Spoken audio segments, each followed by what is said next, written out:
Assalamualaikum warahmatullahi wabarakatuh. Apa kabar kalian semua? Semoga baik-baik saja.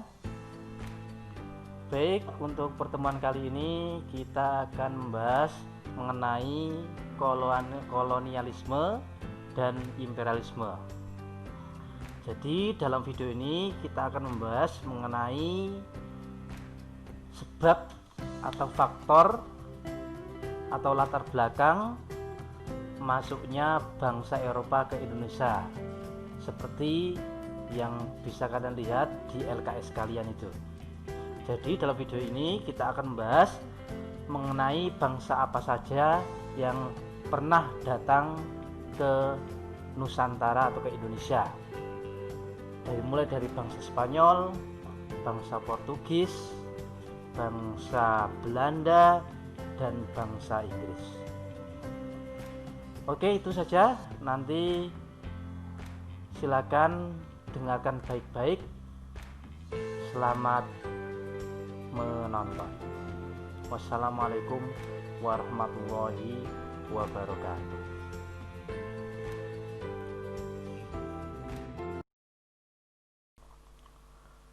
Kita lanjutkan materi kita, ya. Sebelum kita lanjut pelajaran kita, alangkah baiknya kalian menyiapkan LKS, ya, sebagai acuan atau dukungan dalam membahas mengenai teori, ya, teori kolonialisme dan imperialisme. Sekarang kita lanjut pada tujuan pembelajaran, ya.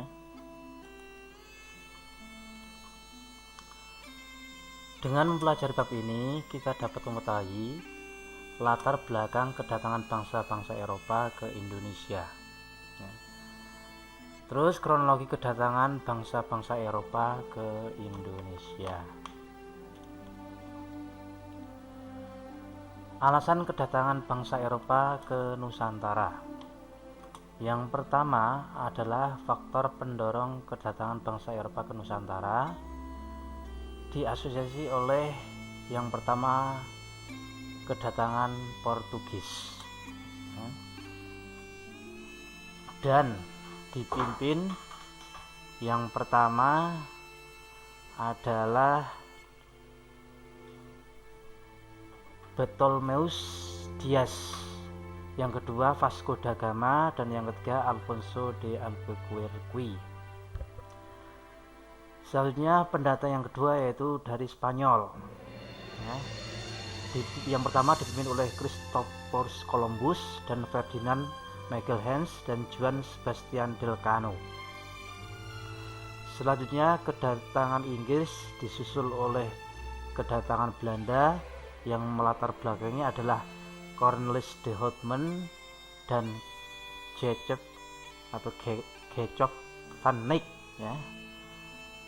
Gecop van Eyck, ya. Selanjutnya next,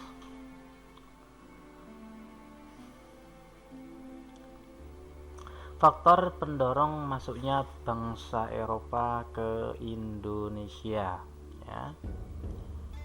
Jadi jatuhnya Konstantinopel ke tangan Turki yang dipimpin oleh Sultan Al-Fatih tahun 1453 ini menyebabkan bangsa Eropa menjadi kesulitan dalam bidang perdagangan, sehingga bangsa Eropa menjadi sulit untuk mendapatkan rempah-rempah.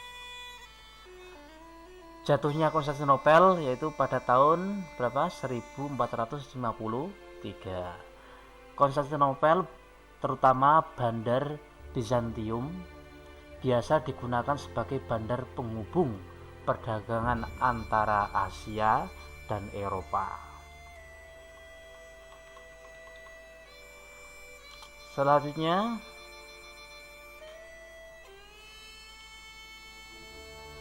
faktor kedua yaitu adanya kisah perjalanan Marco Polo ke dunia timur, ya.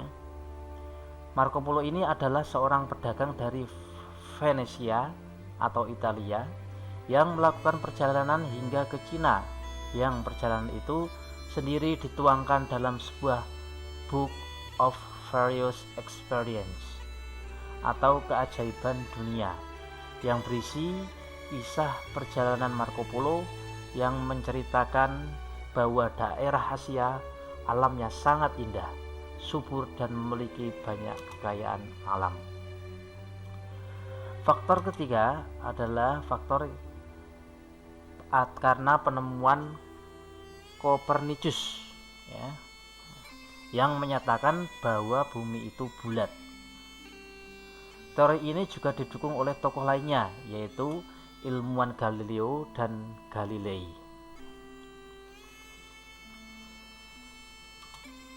Terus faktor keempat, yaitu karena adanya penemuan kompas, navigasi, kartografi atau ilmu pembuatan peta.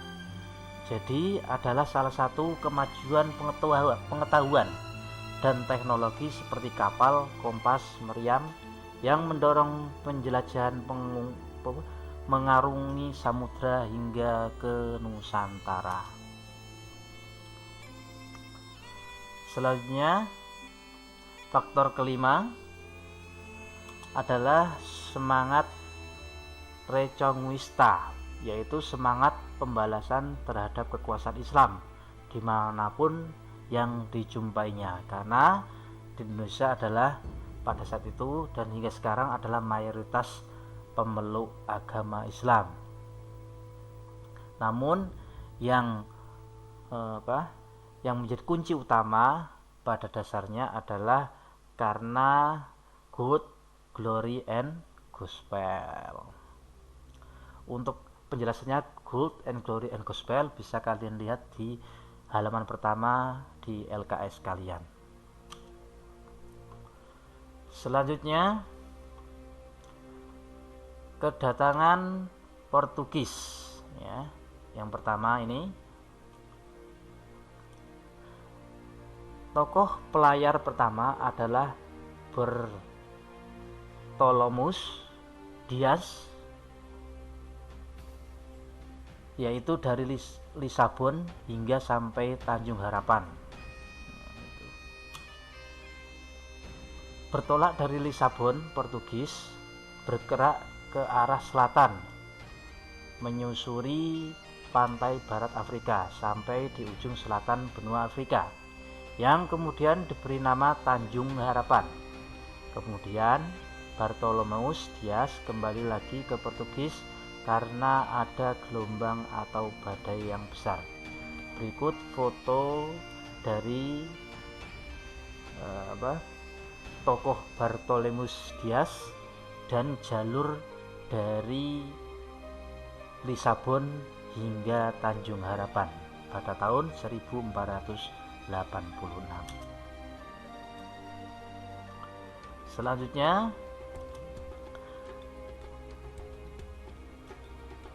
adalah The Vasco da Gama, yaitu pada tahun 1498. Bertolak dari Lisabon ke arah selatan, menyusuri pantai barat Afrika sampai di ujung selatan benua Afrika. Kemudian melanjutkan perjalanan sampai Calicut, India. Sultan Ternate yang saat itu bermusuhan dengan Sultan Tidore, hingga kemudian Portugis berhasil membuat benteng dan mendapatkan hak monopoli perdagangan rempah-rempah.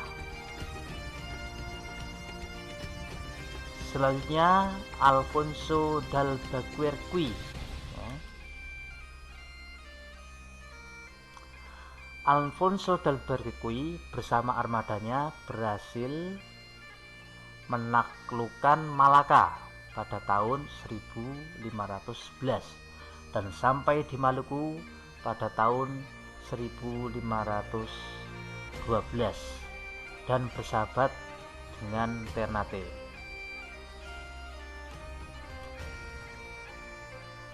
Next, itu sosok gambar dari Alfonso d'Albuquerque ya.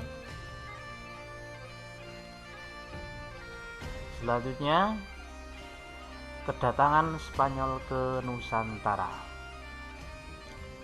Christopher Columbus ya.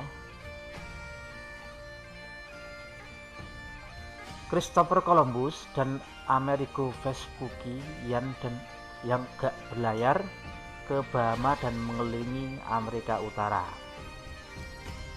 bermaksud mencapai India Timur dan arah barat. Setelah berlayar 2 bulan, Columbus singgah di Kepulauan Bahama atau sebelahnya Karibia. Columbus mengira ia telah sampai di India dari arah barat. Ia menamakan penduduk asli kawasan itu sebagai Indian. Kekeliruan Columbus itu menghasilkan sebutan Hindia Barat untuk Amerika. Jadi Spanyol harus meninggalkan Maluku dan memusatkan kegiatannya di Filipina, sedangkan Portugis tetap melaksanakan perdagangan di Maluku. Next, ekspedisi Magellan Canoe.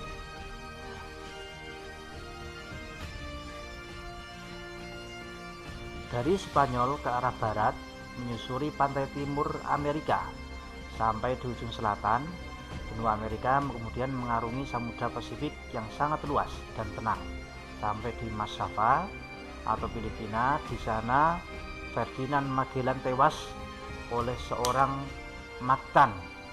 Kemudian sisa pasukan di bawah pimpinan Juan Sebastian Elcano melanjutkan perjalanan ke Maluku dan pulang ke Spanyol lewat Tanjung Harapan.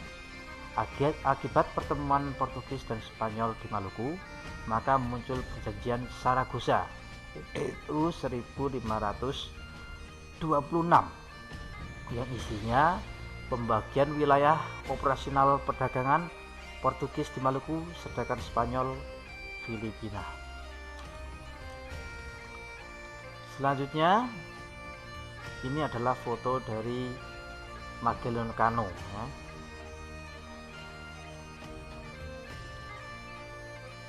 Selanjutnya, peta jalur pelayaran penjelajahan Spanyol ya.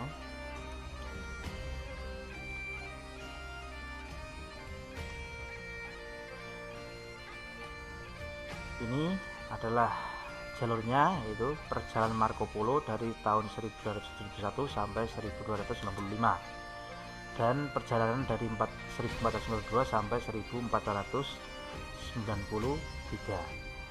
Sedangkan Magellan dan Elcano dimulai dari tahun 1519 sampai 1522. Next, kedatangan Inggris ke Nusantara. Dalam pelayarannya ke dunia timur untuk mencari penghasil rempah-rempah, Inggris sampai datang ke India. Para pedagang dan pelaut ini masuk ke India pada tahun 1600. Inggris justru memperkuat kedudukannya di India dan membentuk kongsi dagang yang diberi nama EIC atau East India Company. Sejak tahun 1600, EIC mendapat hak khusus dari pemerintah Inggris untuk menangani perdagangan Asia. EIC memiliki hak penuh dalam memonopoli perdagangan di Asia. Orang Inggris sampai ke Indonesia pertama kali sewaktu penjelajahan Free sehingga di Ternate pada tahun 1579. Selanjutnya, ekspedisi lainnya dikirimkan pada akhir abad ke-16 melalui kongsi dagang yang bernama East India Company atau EIC. EIC ini mengemban misi untuk mengadakan hubungan dagang dengan Indonesia. Pada tahun 1602 armada Inggris sampai di Banten dan berhasil mendirikan loji di sana. Selanjutnya kedatangan Belanda ke Indonesia, ya.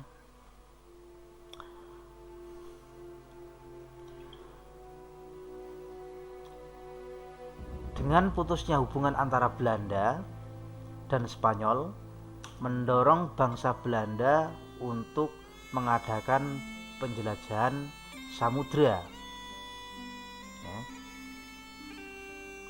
Meletusnya perang selama 80 tahun antara Belanda dengan Spanyol, yaitu dimulai dari 1568 sampai 1648, maka oleh Spanyol para pedagang Belanda tidak diizinkan membeli rempah-rempah yang berpusat di Lebanon. Yang kedua,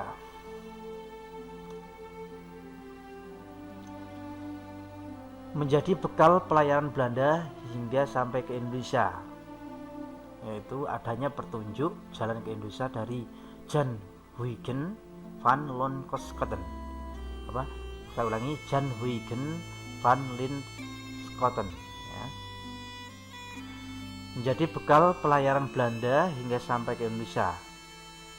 Tokohnya yaitu Cornelis de Houtman.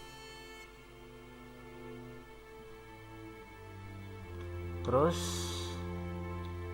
Cornelis de Houtman pada tahun 1596 menempuh perjalanan ke Tanjung Harapan. Kemudian rakyat Banten karena Cornelis de Houtman bersikap kasar dan sombong.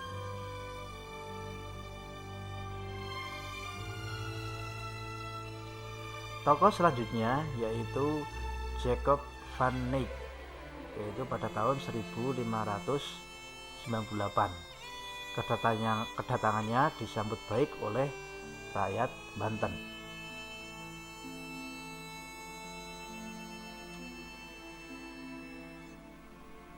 Lanjut.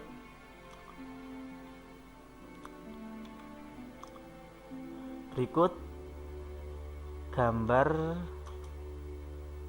ekspedisi Cornelis de Houtman tiba di Banten pada tanggal 22 Juni 1596.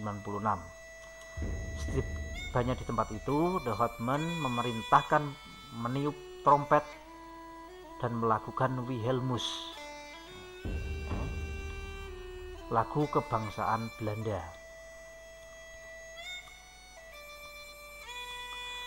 Baik, itu tadi penjelasan proses kedatangan bangsa Barat ke Nusantara. Jadi kita bisa lihat bahwa Portugis dan Spanyol adalah pelopor perjalanan dalam menuju arah dunia timur atau daerah penghasil rempah-rempah yang ada di Maluku. Baik, saya cukupkan sekian. Wassalamualaikum warahmatullahi wabarakatuh. Bye bye.